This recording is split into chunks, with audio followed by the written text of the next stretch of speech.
All right, welcome back, everybody, to the ninth episode of the Fourth Bag. I'm here with Dean, and as you can see, we are here virtually. But Dean, just because we're virtual doesn't mean we can't crack a drink together. I got myself one of my favorites. Looks like you got one too. That's some looking Labatt Blue. Old school Labatt Blue. Cheers, buddy. All right. So way back when we bet on the Masters, and you made some money on Scotty Scheffler.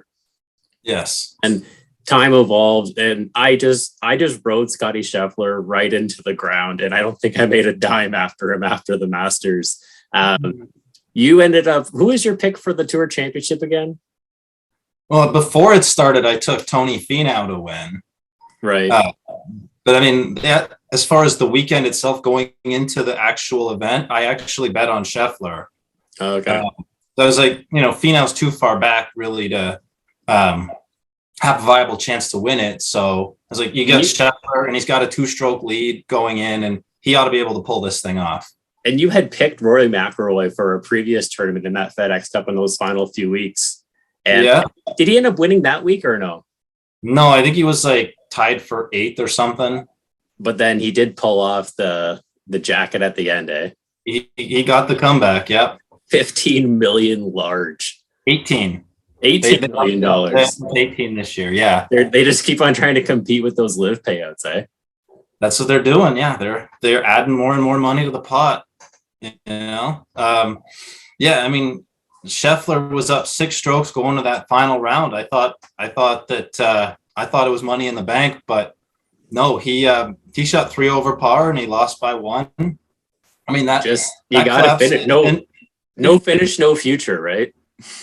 How fitting is it that in a season where Rory McIlroy and Greg Norman's pissing contest was the one of the talking points, that Scotty Scheffler completes a collapse for the FedEx Cup that rivals McIlroy's 2011 Masters and Norman's 96 Masters. And you know what? And McIlroy is the beneficiary. McIlroy is the last man standing, and he's the one with the money in the bank now. And in the end, McIlroy wins the 18 million. I mean, Scheffler got second place, so he settled for $6 million. But yeah, that final round meltdown, there you go, $12 million. That's a huge difference right there of 1 stroke. 1 stroke for 12. I mean, Scheffler, that just shows you. That shows you how expensive that final round was for Scheffler. We'll see if he recovers from it. We'll see what happens. See what happens to him going forward. If he ends up fading away, or if he ends up coming back stronger than ever. Well, I'm going to stick with him. I feel like he's the kind of guy that I think he will make a comeback. And so, you know what, the Masters next year, I'll run it back again, and we'll bet on Scotty Scheffler again. And we'll see if he can just be hungry for another green jacket. He might have missed out on the gold jacket, but we'll see what happens. There was a massive parlay in was it NASCAR, or it was in some sort of racing, and FanDuel just put out this massive payday for somebody. Tell me about that. Yes, someone bet on a 4-leg parlay. It was a free bet, so it was like $13.49 stake on four back marker drivers to finish in the top 10 as a parlay. There was BJ McLeod, Cody Ware, Landon Castle, and David Reagan, and they all came in the top 10. The Daytona race was a crash fest, and those 4 were 4 of the last guys standing at the end. So basically, this race had all the guys who were favorites driving up in the front. One big crash or a couple crashes happened, and then these guys just sort of skitter through and finish in the top 10, and somebody gets paid. Now, how much did that guy get paid on his $13 free bet? He got $993,000 and change. Now I've heard that it's site credit and not actual cash, but I don't have a FanDuel account, so I'm not exactly familiar with how that's going to play out. But I mean, still, I'd take $993,000 in site credit. I'm sure I could turn that into cash in somehow or another. But yeah, I mean, the way at Daytona, everybody, it's a draft racing scenario. So all of the you can stay on the lead lap. You can stay right behind the driver in front of you, And if you're at the back, all the wrecks usually happen sort of like third place and back, and you're at the back, you avoid them. So that's what these drivers were able to avoid the wrecks, and they were able to, get a top 10 finish out of the day, and they were able to make this person, and the gender of this person has never been identified, but they were able to make this person a lot of money. And those 4 drivers that finished in the top 10, was this their first time finishing in the top 10, or they like, was this like a career finish for them, or what was the history of those 4 drivers? Well, David Reagan has a couple of wins and about 40 top 10s in his career, and now he's a part-time driver now. But the other 3 I think they each had 1 or 0 top 10s in their career in the Cup Series. So yeah, this was just a really obscure parlay that came in.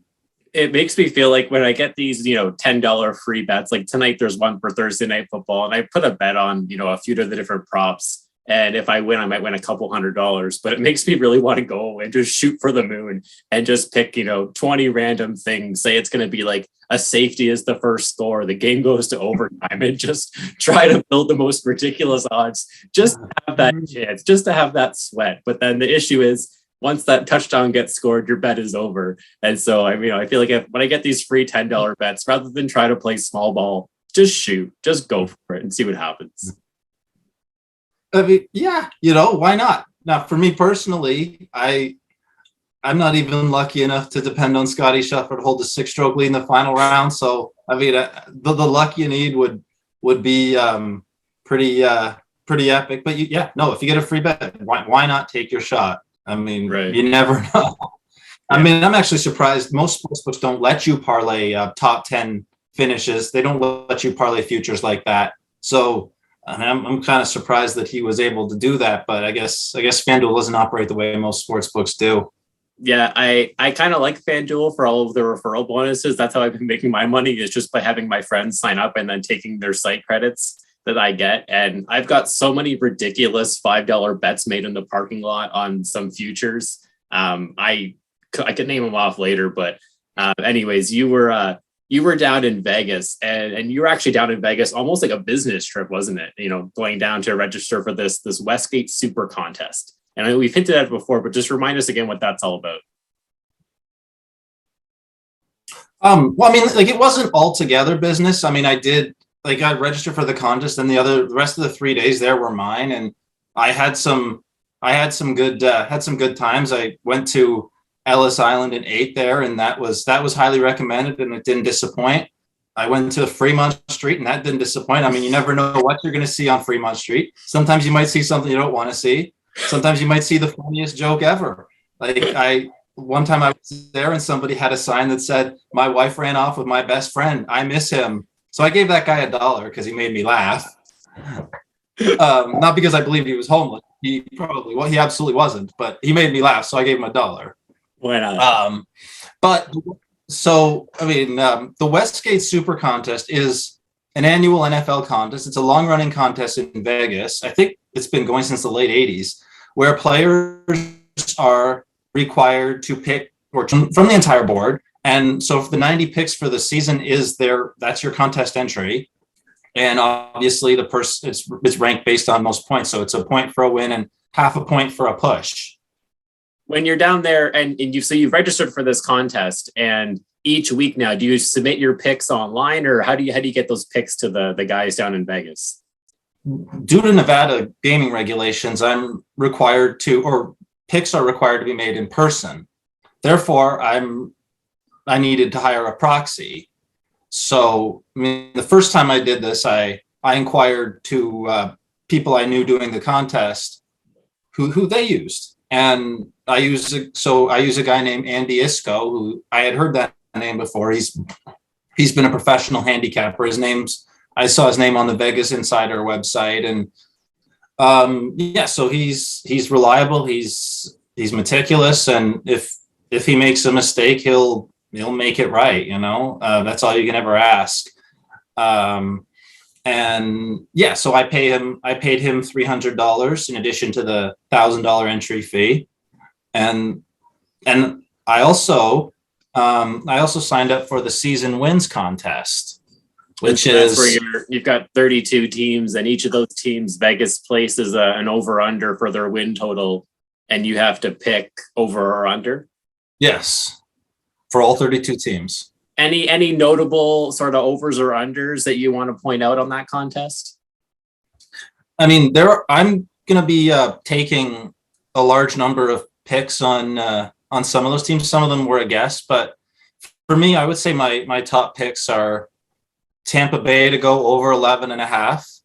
I mean, I feel like I don't know how Tom Brady loses 6 games, and if he does, I'm prepared to go down swinging. What about the Packers? What about these Green Bay Packers? What do you got for them? On my contest ticket, I went over 11. I don't know if I'm betting that one or not, but I think that's probably. I mean, we'll see. Without Adams, they got their receiving core stripped down pretty heavily this offseason.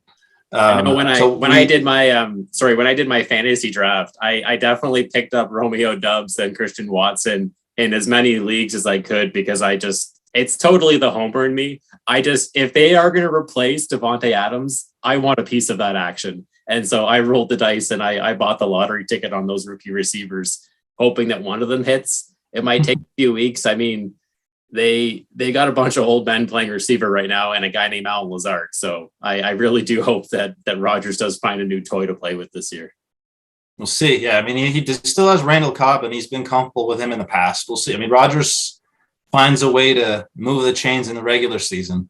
But yeah, I mean, some of my other favorites are Miami. I like them to go over 9. I think they've got a great team there. They got a lot of talent, and I mean, Tyreek Hill gives to a piece that's going to help him not have to throw the ball downfield, which is his weakness. If Tua takes his 3-step drop, just imagine how far Tyreek Hill already is down the field after 3 steps. That guy, he can just burn the field.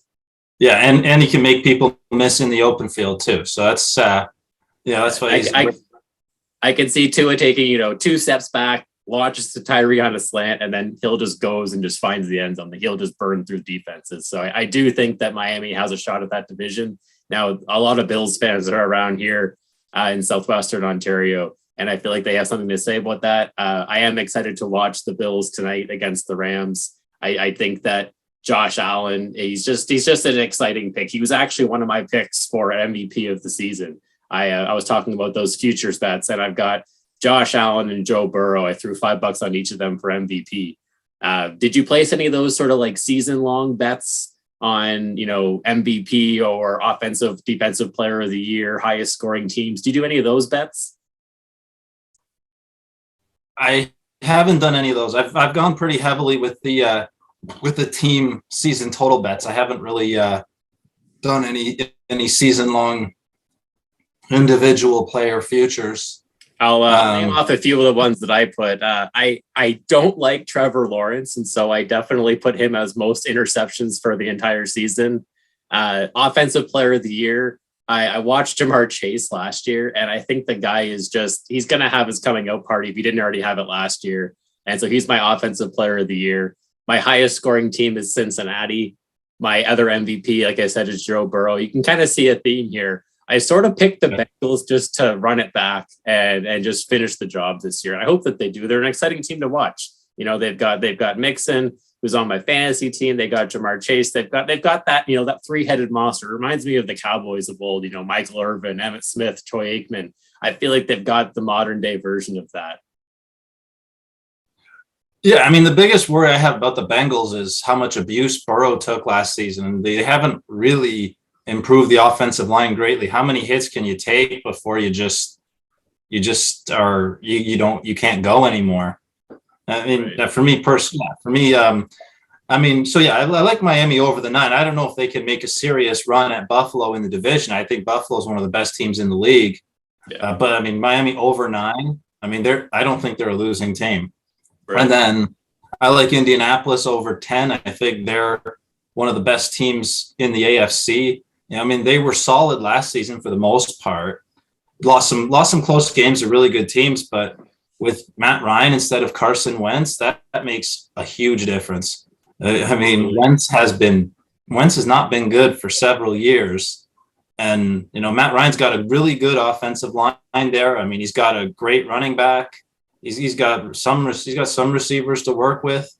So, yeah, I mean, I like Indy. I like Philadelphia over 9.5. I mean, they added AJ Brown. That gives Hurts a decent, a really good weapon. And, I mean, they got one of the best up and down rosters in football. I mean, I don't know if they come out of the NFC. I mean, Hurts might stop them from doing that, but over 9.5. I mean, especially in that division, that's a mediocre division. So they should be able to do that. And then I'll go Washington under 7.5. I feel like you change your name to the Commanders. That's a stupid name change. The football team was growing on me. I mean, the Commanders is just as bad, if not worse, than the Guardians. Where does this end, right? Why do we keep? I mean, the day the Braves change their name is the day that I'm done. I mean, I'm just gonna lose it. But yeah, no, I mean, and also it makes no sense to me. Why are we changing names? Like, because to me, naming a sports team something is like honoring them, not disparaging them. So why aren't we changing like the Vikings and the Raiders and the Pirates and the Buccaneers? I mean, those are very unsavory groups of people from history, but like the Eskimos, that name change, that the Elks is harmless, but yeah, Eskimos, the Redskins, well, that needed to go. That's a racial slur. But you got the Braves, the Indians, the Seminoles, the Chiefs, the Blackhawks. I mean, I don't think you're disparaging these groups. So anyway, I like the little rant. Like I could tell you kind of had that one in you. I just figured, you know what? Let's just see how many names Dean Lang can name off that might be offside. You know what? I didn't even think of half of those, and so, I mean, yeah, I think that they've gone a little bit too far. I actually have I guess you can call it a limited edition Washington football T-shirt because I was down at Monday Night Football last year, and so I do have that I can say I have, I guess, a piece of history. Sure. Yeah. Washington football team. I love that name. It's one of my favorite names, and it only lasted 2 years. Right.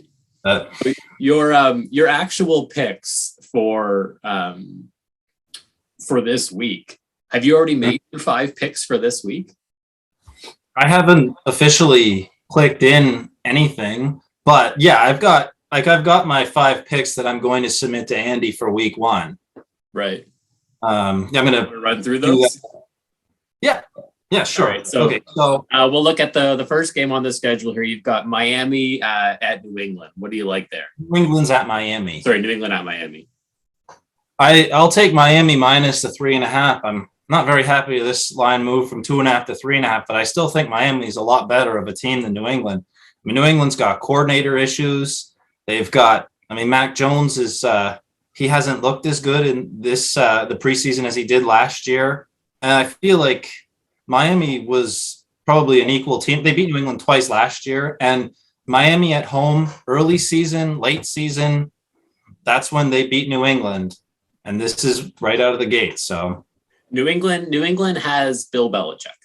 And yes, Belichick, I feel like he might do better in the second of a home and home series, like a division rival like that. I don't feel like he has like the book on Miami's new offense. And so maybe look for some second half adjustments out of Belichick to figure out whatever Miami's doing. But I got to agree. I think Miami's going to take that one. You've got San Francisco and Chicago. So yeah, I'll take the 49ers here. I mean, it's 6.5 on the road, but I feel like the Bears might be one of the worst teams in the league. They've lost some key players on the defense. Justin Fields hasn't shown himself to be a franchise type quarterback yet. He's going to have the 49ers are better everywhere, and I feel like Trey Lance is going to, I don't know if he's going to be like Mahomes, but I think they made this switch because the 49ers made this switch because they feel like he's ready to go. I completely bought into the Trey Lance hype. He's the starting quarterback on both of my fantasy teams. And so I hope that you're right. And I hope that Trey Lance just runs all over Chicago. and maybe comes out with a touchdown and just, helps my fantasy team. That's just my personal opinion. You've got Kansas City -6 versus Arizona. Yeah, this spread doubled. It was Kansas City -3 about 3 weeks ago, and now it's -6. Again, that crosses 3 key numbers, being 3, 4, and 6. But I feel like Mahomes is kind of on a mission this season. He's hungry to prove that he's more than Tyreek Hill, and I think he is too. He's a generational talent. There's nobody I've ever seen in the history of football make a big play out of nothing. And Arizona, I don't like Kyler Murray. They've got DeAndre Hopkins suspended for the first 6 games. They limped down the stretch last season. I feel like Kansas City should win this by a touchdown or more. And you've got the Chiefs now with the absence of Tyreek Hill. Obviously, Travis Kelce is still there as their sort of number one option. You got Clyde Edwards-Helaire in the backfield. They got a new rookie running back and a couple of other guys out wide. Do you think it's going to be just Mahomes and Kelce, or do you think any of the receivers are going to step up in that offense? I mean, they added Juju Smith-Schuster and Mark Valdez-Scantling. Those guys are capable of being downfield threats. And Juju Smith-Schuster's never played with a quarterback this good. He's been in Pittsburgh the last several years. He got the back end of Roethlisberger's career. He got some other subpar quarterbacks. And I've watched a lot of Marcus Valdez-Scantling as a Packers fan, and I feel like he's the kind of guy that, sure, he can go off and get 2 or 3 touchdowns in a game, but that's going to happen 1 of every 6 games. He's just going to have a whole bunch of duds, and he might drop the ball. Hopefully he catches the ball. That way he was definitely famous for the dropsies over in Green Bay. They don't need much from him. I think Schuster's the better receiver, but Schuster's a better receiver, and he'll get a chance to show. He's shown some explosion in Pittsburgh, and he's going to get lots of chances with Mahomes being the master of scrambling and making something out of a broken play. Absolutely. And now you got Denver against the Russell Wilson-less Seattle Seahawks. Denver's -6.5, and you like Denver there. I do, Chris. Yeah, this is Russell Wilson's return to Seattle. I feel like he's on Monday Night Football. He's going to have a big game because Seattle's defense is putrid. I'm taking Seattle to go under their total for the season as well. I think they're one of the worst teams in the league. They were mediocre to bad last season when they had Russell Wilson, and they looked anemic offensively this preseason. They've lost some of whatever key players, whatever stars they had left over. Bobby Wagner went to the Rams and so on. And Pete Carroll should have been fired. This offseason would have been the opportunity to fire him, but they're going to probably regret not firing him. What do you think about Russell Wilson getting the instant revenge game to go back to Seattle? I don't know. Did he leave on good terms when he left Seattle? I know John Elway convinced him to come to Denver, but was Russell Wilson just not happy in Seattle? Did he just want to go win a title somewhere, get out of the Seattle Seahawks? What do you think? Yeah, the team Seattle, he could see, like anybody else could see, that Seattle was a team going down. They were, what were they, 7-10 last season? They were last place in their division, and that's probably the second best division in the NFL this season. You got the Rams and the Niners. They're not getting past those teams. They're, go get a fresh start and try to give yourself a chance to make a run somewhere else. And Denver's they had a really good team the last few years. The quarterback was the missing link there, and Peyton Manning went to Denver and he got the job, and we all up in there. So maybe Russell Wilson can run it back there. Who knows? Yeah, maybe. But I think this game, I know last year in New England, Tampa Bay didn't, they had to squeak one out, but New England was a quality team last season, and Seattle's not a quality team this season. Right. And the last game you got on your list here is the Giants +5.5 at Tennessee. Quick story about Tennessee Titans. Obviously, they rode Derrick Henry for as long as they could until he got hurt, and he's back. And a buddy of mine, he acquired Derrick Henry in a fantasy trade on draft night. And so he picked Derrick Henry with his first overall pick, our first round pick. And he packaged him together and traded him for another guy's second, third, fourth, fifth, and sixth round picks. Wow. So he is all in on Derrick Henry. Now, he also got Herbert from the Chargers in that trade. So upgrade at quarterback, upgrade at running back, but literally traded away his entire depth to acquire Derrick Henry. So he believes in Tennessee. So you got the Giants plus 5.5 at Tennessee. Tell me why you like the Giants. Well, I mean, Derrick Henry he's a stud, but Tennessee doesn't have a whole lot left at receiver, losing A.J. Brown, losing Julio Jones. I mean, Tannehill doesn't really do so hot without weapons. I mean, I saw him for years in Miami. He never really delivered on the potential of spending a first round draft pick on him. And it's not so much that I don't believe in Tennessee. I think they'll be all right. I'm not taking them to go under their 9 or anything. I just think this Giants team is going to be improved from last season. They went out, they added some quality weapons at receiver. Daniel Jones has never had this kind of firepower to work with. Saquon Barkley, this is his second year back from the torn ACL. He should be solid. He should be really good this year. He should be the Saquon Barkley before his injury. It usually takes a full year to that first year back. You're not yourself from that torn ACL. And last year, the Giants had the most man games lost to injury of anyone in the NFL. So I mean, they're a decent team. I don't know that they necessarily win this game, but that 5.5, I feel like this is a field goal either way. I mean, I think taking Tennessee and Survivor is a risky play. I mean, that's not something I'm going to do this weekend. But yeah, it's Giants plus 5.5 makes sense. So speaking of Survivor picks, I haven't entered a Survivor pool for quite a few years now. Are you in any Survivor pools this year? I am. I'm in my sportsbetting.ag Survivor pool, and there's a $200,000 payout. I guess it would be split among whoever's left standing at the end of the season. Right.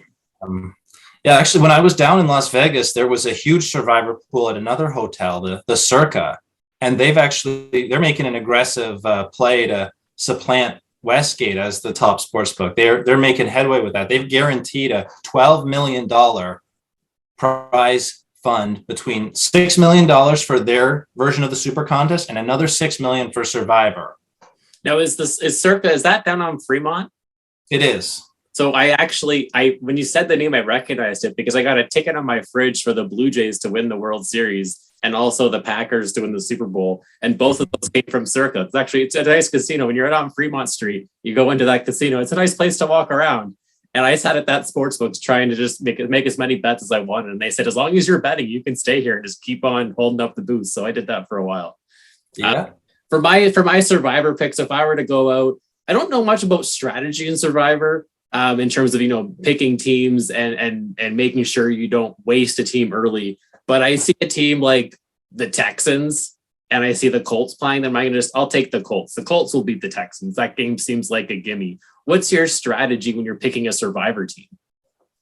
I mean, generally speaking, I don't save teams because you never know what's going to happen later. What are you saving them for? The team that you're saving to bet against might get a lot better. Right. They might be banged up for that game. You can't save teams. There's too many good teams, and there's a lot of bad teams in this NFL. Right. So, I mean, generally, bet against bad teams when they're playing good teams. That's usually a good strategy. Right. I mean, don't bet bad teams, even if they're playing another bad team. Like, for example, don't bet on the Commanders this week against Jacksonville in your Survivor pool. I mean, I actually think Jacksonville might be quite a bit improved this season. Doug Peterson is a quantum leap over Urban Meyer. We'll see.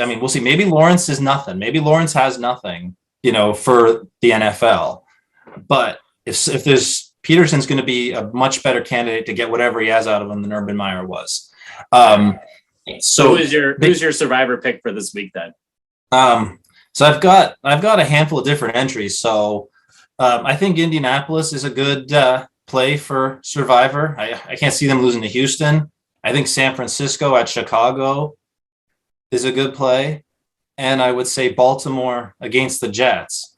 I mean, I'm sure that because I have I think I got 10 or 12 entries in that Survivor pool. I probably will go a little bit deeper than just those three, but those are your top three. Those are my top three for Survivor this week. Well, I know I marked this weekend as one of my favorite weekends of the year. We got a full weekend of football.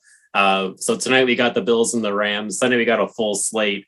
And between then, we've got a pro qualifier going down tomorrow night at Binghamton's. And at current, we got 48 people vying for a single pro spot. And this is the full pro spot. This is the real deal. We're not talking PDC. We're not talking international pro. Someone tomorrow night or tonight on Friday night is going to be crowned and named the first professional cornhole player for the ACL outside of the United States. Who do you think it's going to be, Dean? And if you don't say yourself, why are you playing in it, right?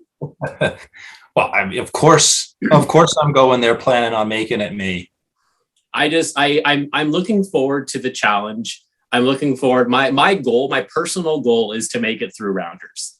If I can make it through rounders and finish in the top 16 or potentially top 32, depending if we get a few more entries, then it's anybody's game. Then you just got to go and you got to get hot and you got to run 4 or 5 wins in a row. And I know I'm going to stay right till the bitter end. And whoever is the last man standing, last woman standing, I'll be there to congratulate them. I think it's going to be a great night of cornhole.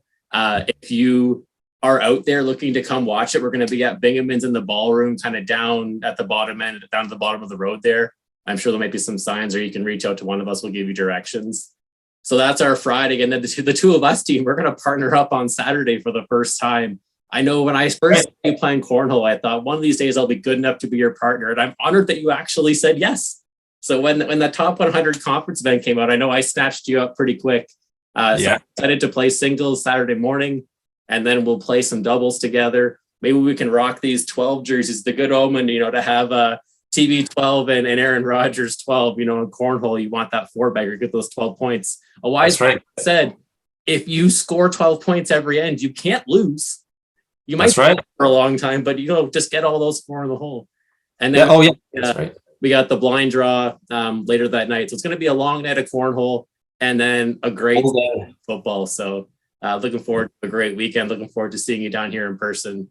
This NFL season kickoff has been great. And we'll be back next week with some more picks, hopefully with some more money in our pockets after your picks come through this week. So thanks for the plan. All right. See you tomorrow. Sounds good. Cheers. See you.